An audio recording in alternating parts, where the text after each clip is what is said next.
Okay, so we're going to go on to our next segment, which is audience questions. Now, the benefit of the audience questions that we do here is we have them all written down so that they can ask things that are maybe a bit more... So I've got to look for who squirms when the question comes out.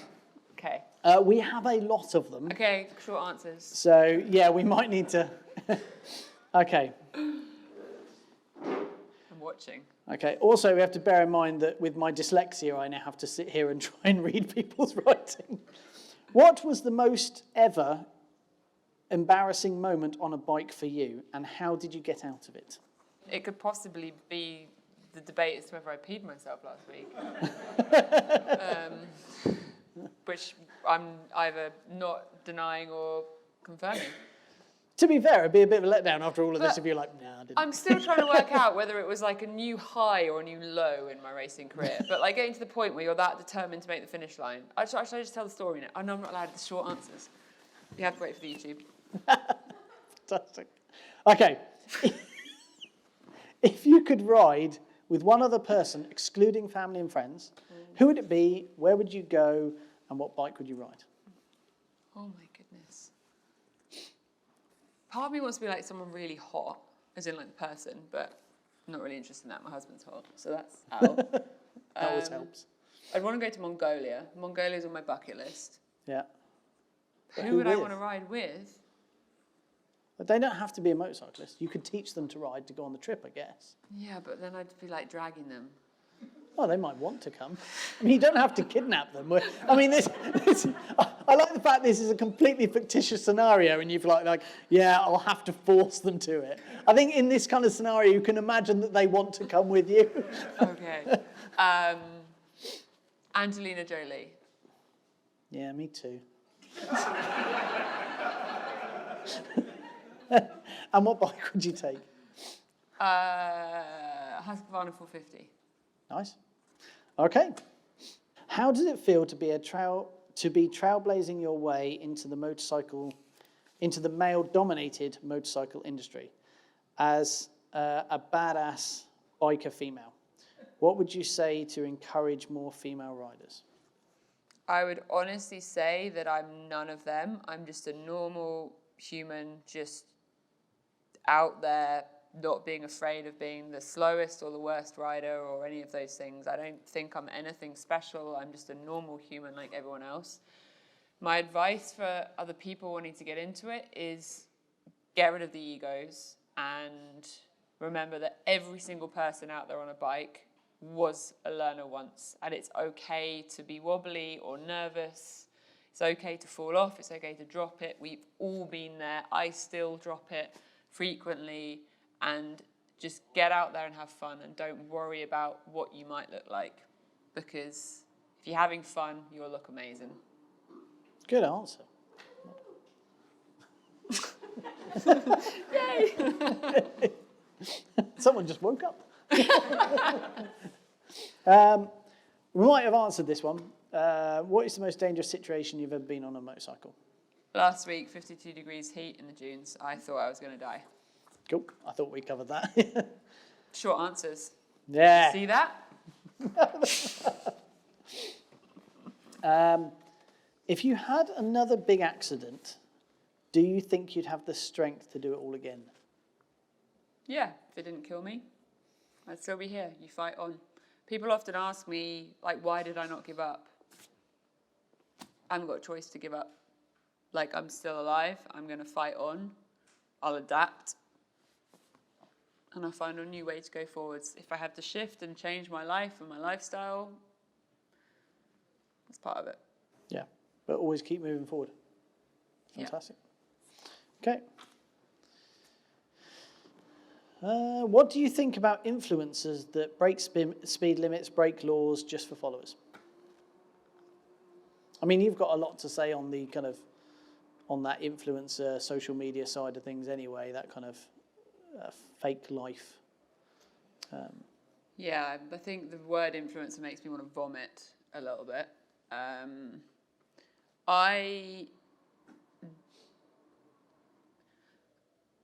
I try and work really hard with my own channels to make content that adds value to the world. Not all of my content adds value. I can't inspire or encourage or make people feel good in every post, but trying to make content for the sake of entertainment as such is something that I try to shy away from. So, I mean, maybe it's because I can't dance, but you're not going to get me doing like the swashing or whatever, any of that kind of The stuff. swashing.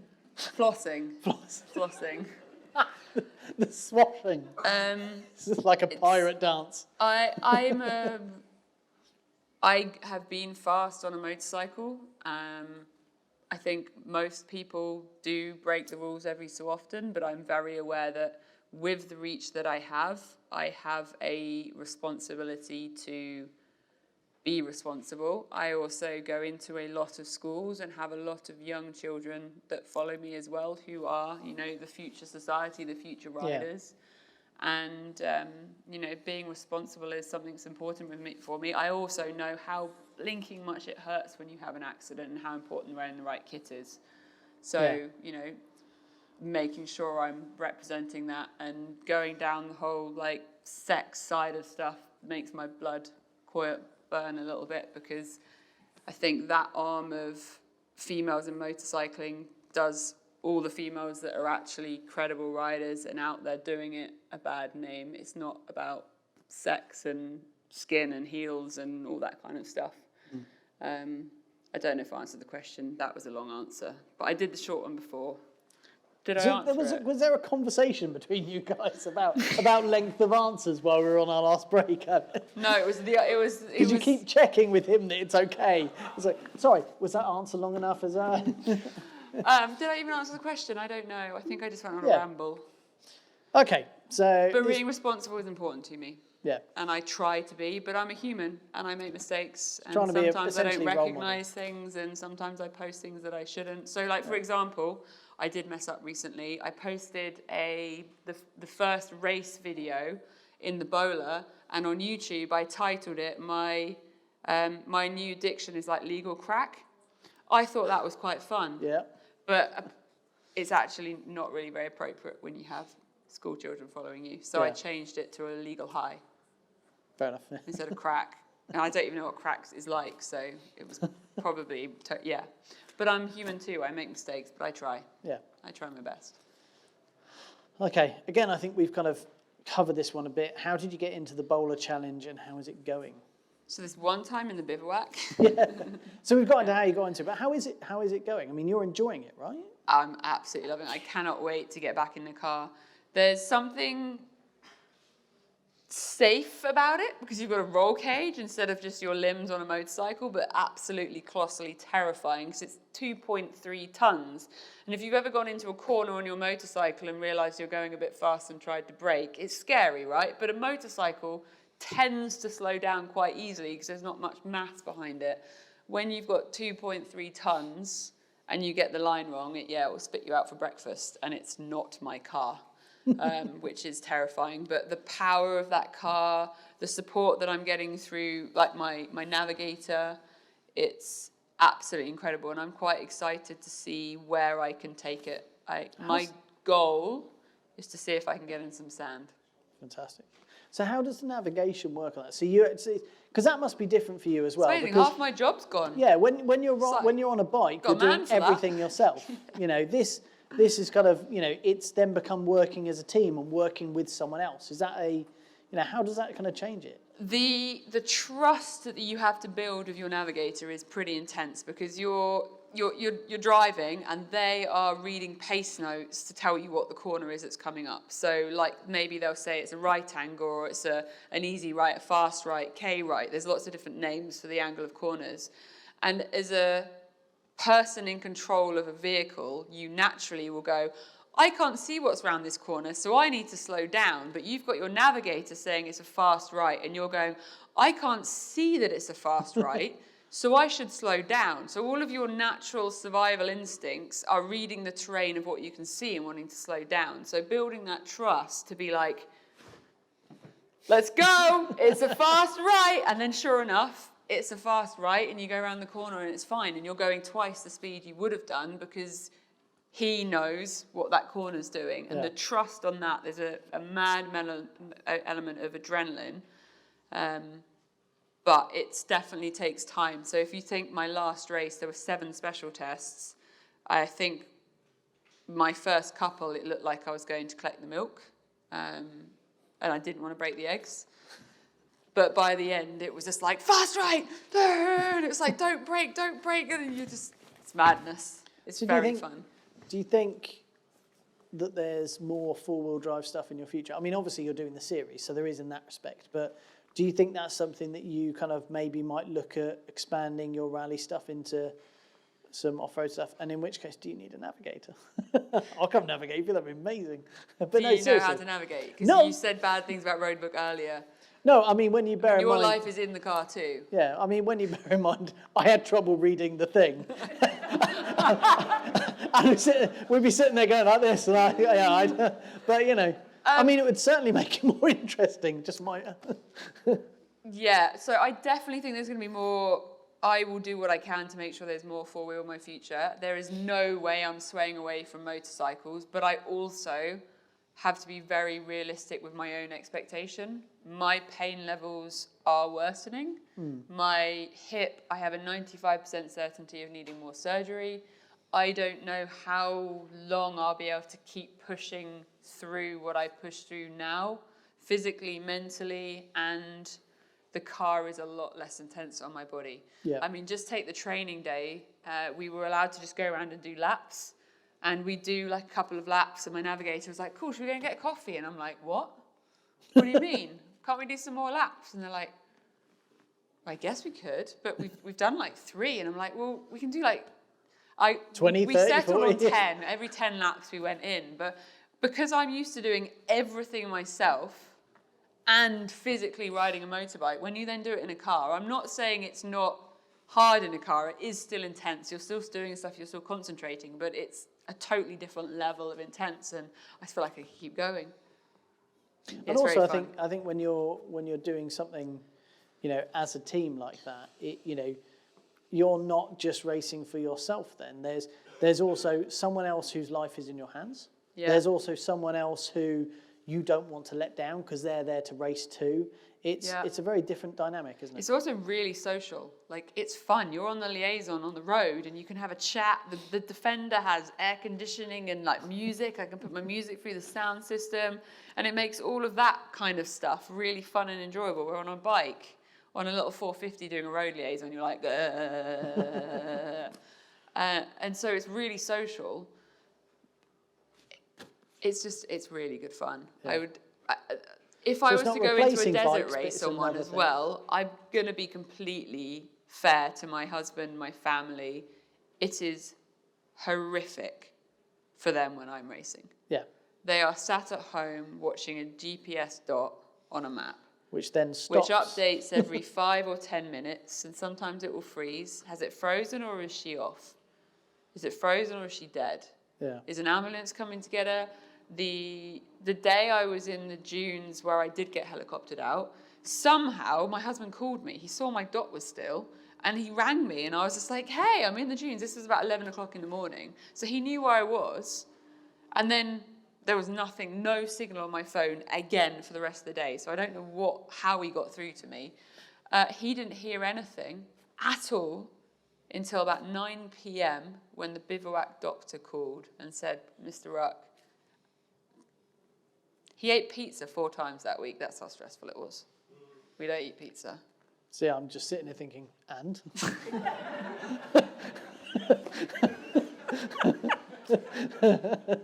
Sounds like he was just had a really nice chilled week without you there, to be honest. Yeah. Oh. So the idea of going into the desert in a car with 2 people with the ability to carry more water, more supplies is a lot less terrifying for yourself. It's terrifying going out into the desert on your own, especially once you've had incidences, you really realise how real it is. But then for my family, it's also a lot kinder. So I think there's a definite hope to do more of the 4 in the future, but I'm not leaving 2 anytime soon. But my body might. Cool. That was a really short answer. Okay, so moving on. Yep. Do you have any tips for improving confidence when riding? Yeah, work on the boring stuff, the stuff that most people don't work on. So the clutch, throttle, and balance are really important. And every time you go for a ride, spend 5 or 10 minutes at the back of Tesco car park or in your road or wherever, and just try and ride really slowly. Gentle clutch, a bit of throttle, and use the clutch.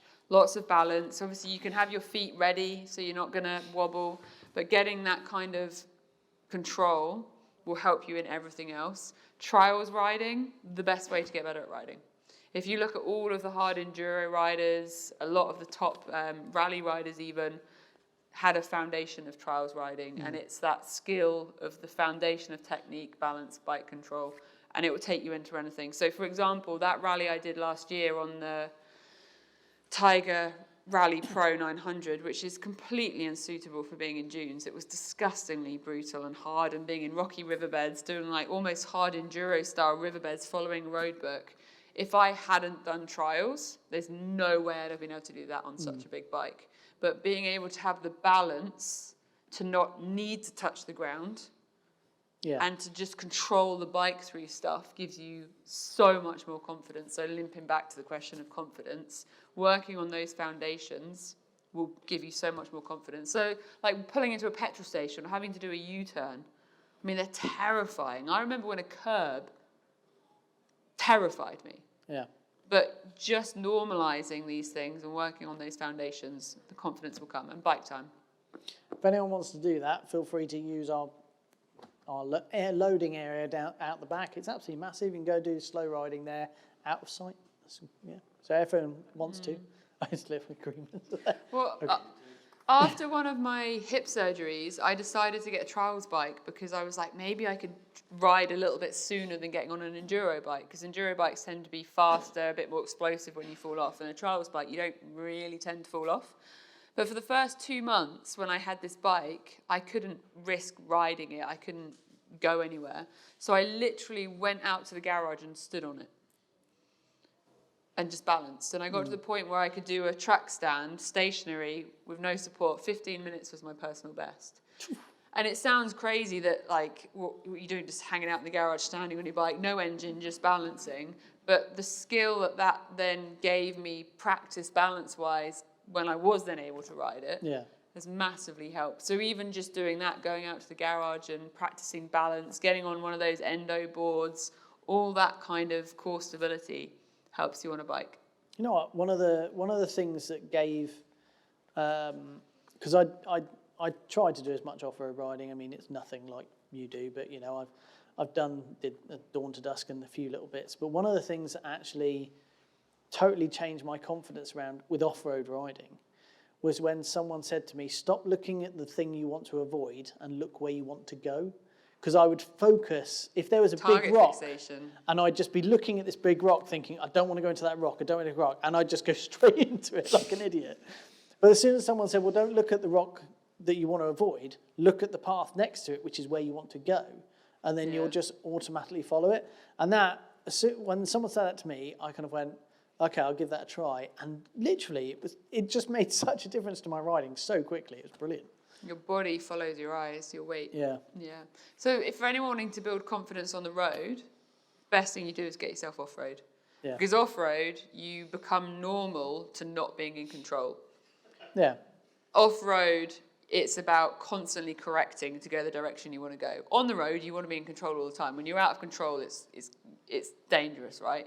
But getting used to that feeling of your back end sliding and being okay with that, when you are then on the road and you hit some gravel and your back end slides, you don't panic, which will then spit you out for breakfast because you grab all the controls. You just go, oh, all right, back end, that was a bit cheeky, and carry on going. The confidence you can get from the off-road massively helps the road. Huge. And if you look at all the pro riders, like the MotoGP riders, they will go off-road to practice for the track, but you'd never see an off-road rider go to tarmac to practice for off-road. Yeah.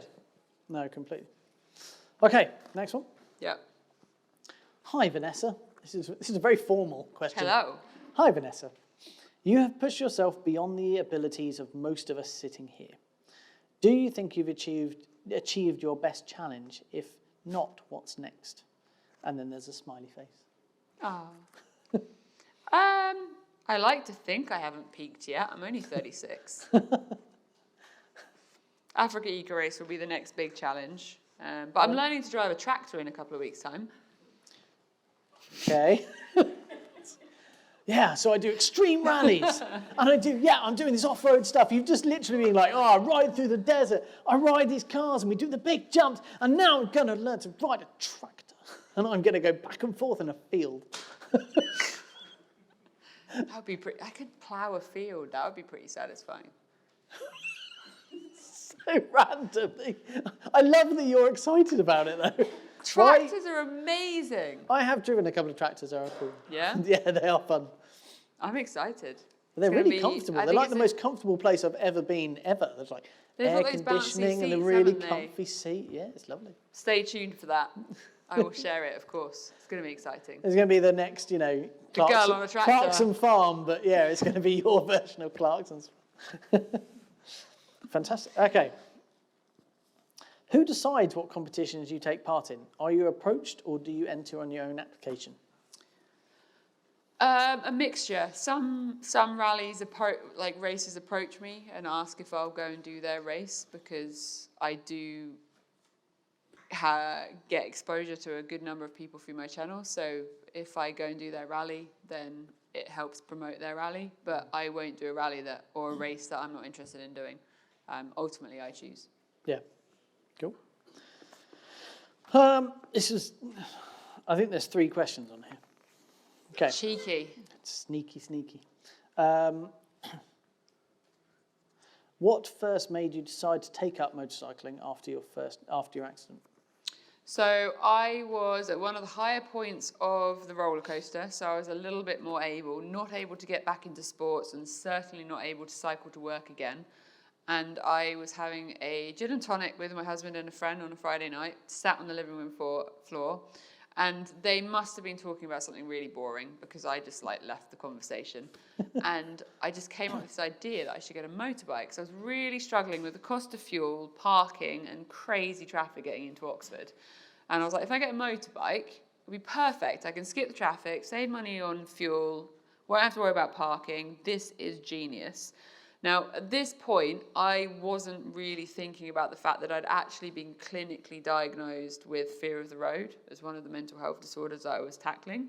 And getting a motorcycle, that was the next challenge. I'm a massive believer in the universe is aligning and fate and things just queuing up. And so I went straight on eBay there and then with my husband. And there was a little Suzuki Bandit 600 in my town for a price tag that was very reasonable because it was quite old. It was in pretty good condition. And it was it's just the universe is aligning. So we went to look at it the next day, went and got me some bike kit, and then I had to ride the damn thing. And that's where it got a little bit more emotional. I don't know if anyone's ever cried in a motorcycle helmet. It's really awkward because, for one, you've got the visor and you've got gloves and you can't really get in. And then once you've cried, there's moisture in there, so you steam up and it just gets worse and worse. And I joke about it, but I had a lot of breakdowns in my motorcycle helmet in those early days. I think the first 10th, 50th, 200th time I got on that bike, I had freakouts. And the reality is actually even now, 9 years on, if a car comes from a certain angle, it will still take me straight back to that scene. And that's okay. I know I went through a lot of trauma and I'm human, so I just try not to beat myself up over it. But with the whole fear of being on the road, I had to relearn to trust the highway code. I was doing a lot of mindfulness, and I knew that with all fears, you just have to keep exposing yourself to it, and eventually that line moves. Like my example earlier where I said I was scared of a curb a few years ago, I wouldn't look at a curb now to ride down it. It's just non-existence, it's so small. But it's not like I suddenly learned to go over a log.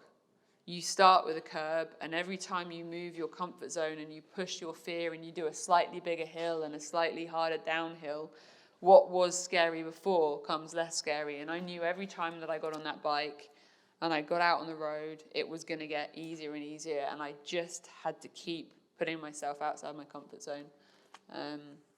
And then obviously motorbikes are addictive and they breed and, you know. They do breed, don't they? They do. It's terrible. Okay, so you've done some big biking challenges, such as the desert rallies. What's your next big challenge that you want to do? I think we've covered that. How much do you enjoy your inspirational talks with the school children? And what's the funniest question they've ever asked you? I've got 2 questions that I love that I've been asked.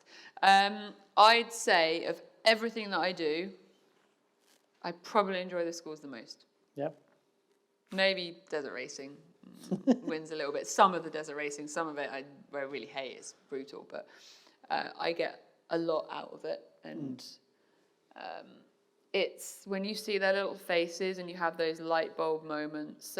Sometimes we do workshops, and I remember this one kid where he was completely uninterested in being engaged, and he was just sat in the corner and he was not interested.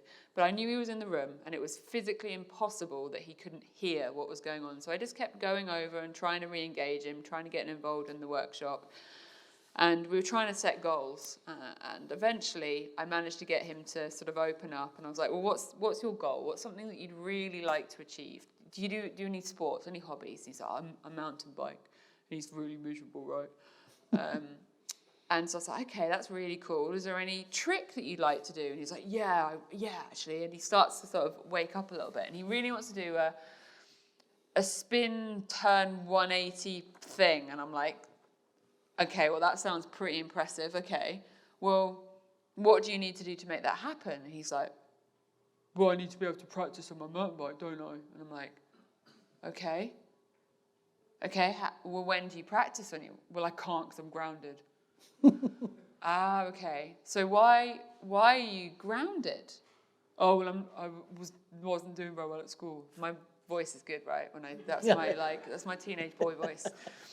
And I'm like, okay. So if you were to do better at school, would you be not grounded? And then you could maybe go and practice on your mountain bike. And it sounds really obvious, but to this tiny little kid, it was like this light bulb moment of like, oh yeah. oh, my actions and the consequences in the chain. And afterwards, when I then went back to him a little bit later, he had the most written down on his goal sheet and the steps. And I wanted them to do big goals, little goals, roadblocks, where they'd need help. And he had the most written down and was like the most transformational. But to the average adult brain, it's so obvious. Like, if you're grounded, why were you grounded? How can I improve it? And those kind of moments that you get with these children is just absolutely like soul igniting for me, and I get a lot out of that.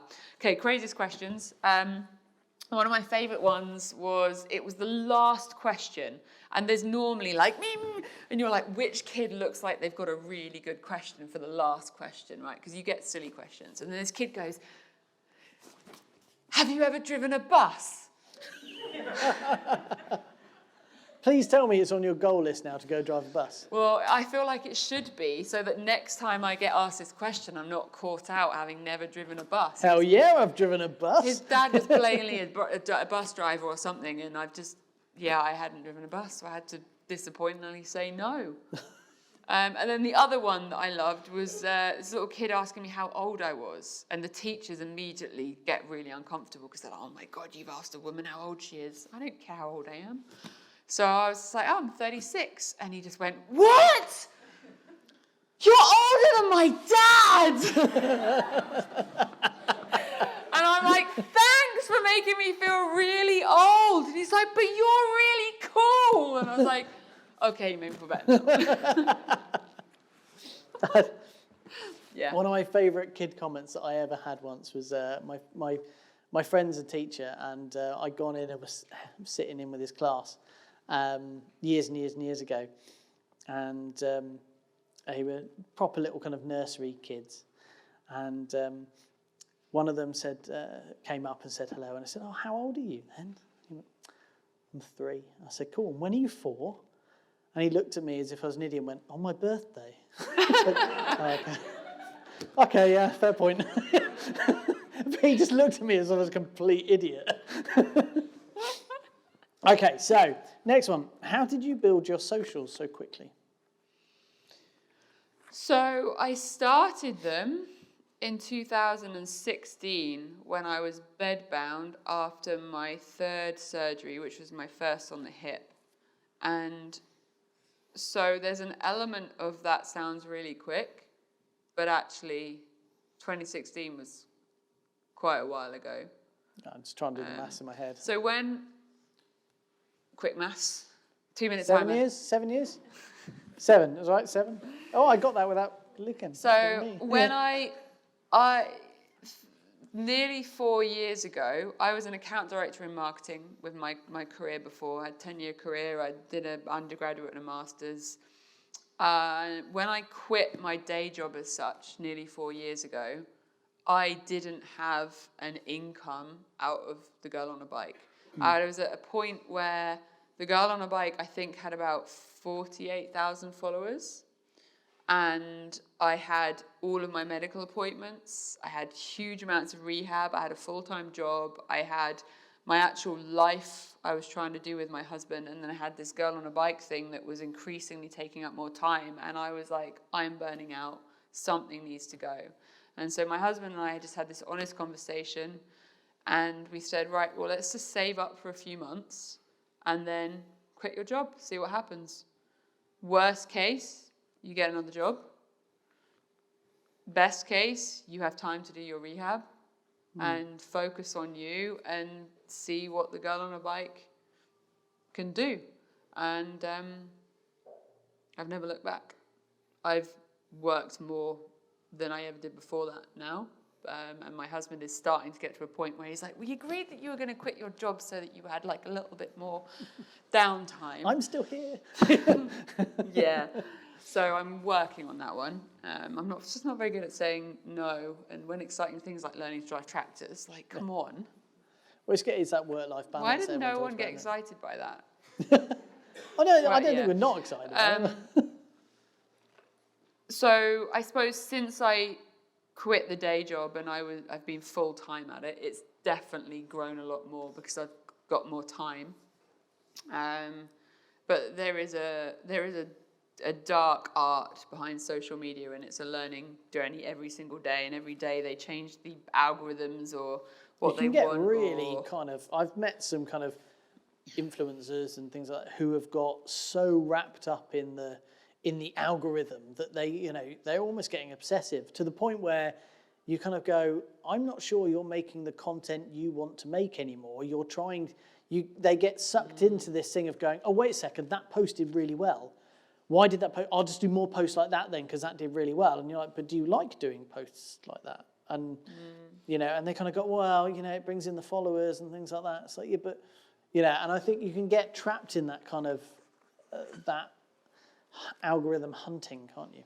Yeah, I think my main goal is the fact that I absolutely love riding motorbikes. And by riding motorbikes, I can make cool content. Yeah. And if there's ever a day where I'm trying to make cool content so I ride a motorbike, the balance is gone and it will be over for me. Yeah. I am focused on the fact that I absolutely love what it is that I'm doing, and the content is important, but it's not the reason why I do it. And I think a lot of the I things is the other way around. Yeah. So I remember I had a press loan a couple of years ago, and I was so embarrassed giving this bike back because I'd only done, I think I'd had it like a week or something, and I'd only done like 800 miles or something on it, and I was just really embarrassed that I hadn't used it properly or something. And they were like, are you kidding me? Most of the people that take it will just like drive to a spot to take a photo and then take it home. Like you've done loads of miles on it. And I was just like, oh. And that was quite an awakening point for me that I just want to ride bikes. It's not a bad thing to be. Okay, last question then. Were you ever intimidated by a bike because you seem to be fearless? Oh my goodness, yes.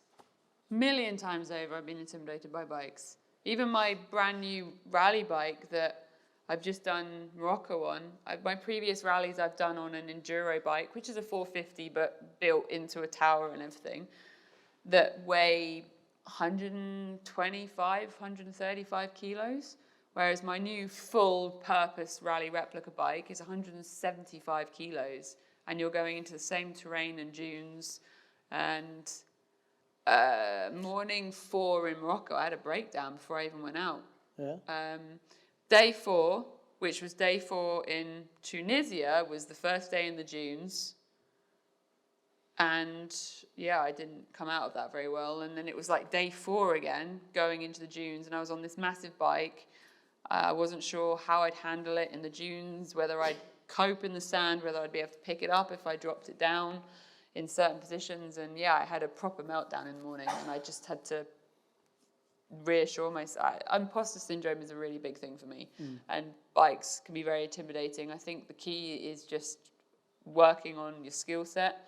When I did 1,000 Dunas on the Tiger at Triumph, asked me whether I'd be up for the challenge.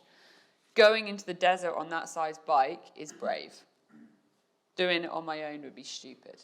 Yeah. There's only so many times you can pick up a bike that weighs 4.5 times your body weight in sand when it's upside down and backwards. And it took the two of us to recover the bikes many, many times. And the guy that I did it with, Aled Price, is an incredible motorcycle rider. Like my skill, his skill. He's like a Romaniac silver finisher. Yeah. And there was a day he fell off more than me. I mean, it was a really tough. And so the question of like, have I ever been intimidated? Yes, but I wouldn't go off riding down a green lane on a bike that I couldn't recover on my own. Yeah. So the intimidation is reduced by the fact that you're with friends, or you're with someone, or you focus on the skills. And I often, when I'm training, like places like Woodrows, I'll always want to ride with people that are better than me. You never want to go out and be the best rider. Because if you're the best rider out there, there's no one teaching you, pulling you, learning, inspiring, and trying to get you as a better rider. Yeah. The worst situation for me is if I'm the best rider, because that just means we're all shit. And so in those environments, when you are then sat there going, oh, do you think I could do that hill climb? You've got someone that's better than you, that knows your riding, knows the hill, and could help you assess the risk of you trying it. Yeah. Like, are you ready for it yet? Aren't you ready for that? And that helps with the kind of calculated risk side of development. I'm not sure I answered the question on that one. I think you did. I think you did? Yeah. Okay. But I have been intimidated by bikes. Though, on that. Okay. So you were saying about your enduro bike that you used to race weighed how much? My buddy, my hard enduro bike did Romaniacs on, he's about 100 kilos. Okay, and how much was the KTM custom-built rally jobby? The big rally replica, 176 kilos. Okay, so what is the advantage of having a heavier bike in that rally bike? What does that rally bike actually give you? So you've obviously got 2-stroke engine, 4-stroke engines. There's a very different power output and everything. If I took my hard enduro bike into sand dunes, he'd have a heart attack. He'd be like, dead. I mean, he'd just explode. Yeah. The duration and the intensity of the terrain you're hitting in those races means that a little 2-stroke would just die. And a 2-stroke generally is a much lighter frame engine. The output there, they're like little rocket, I call him. I didn't realise, to be fair, that it was a 2-stroke. Yeah, okay, so the difference between, go from my Honda rally bike, which weighs about 136, to my rally replica, fuel range.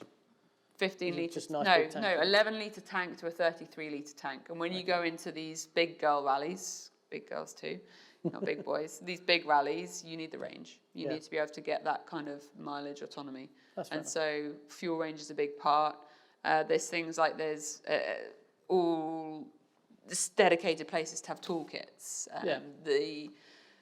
On the Honda, my navigation tower is on my handlebars, which means you've got all of that weight, vibration, and input on your handlebars. When you then go to the big rally bike, it's on a tower off your frame, which means your handlebars are light. But even immediately that changes your roadbook navigation, because when you've got it on your bars, when you turn, your road book's going with you. When you then get on a bike with a fairing, so day 1 in Morocco, and you're turning, and your road book doesn't move. There's just subtleties that you have to adapt and get used to. But it's the big rally replica bike is literally made to take that kind of endurance and brutality of desert racing. Yeah. Whereas an enduro bike is kind of trying to do big things. So they tend to get a little bit more engine stress, more likely to fail. So reliability, when you're paying that amount of money to go to Africa and race, having a bike that's You don't want a bike to get made on the first day and yeah, that's it. mechanicals are devastating. Obviously, a good chunk of mechanicals are down to user error, like me burning my clutch out, but you want the bike that's going to be the most reliable for the job, and the full rally replicas are.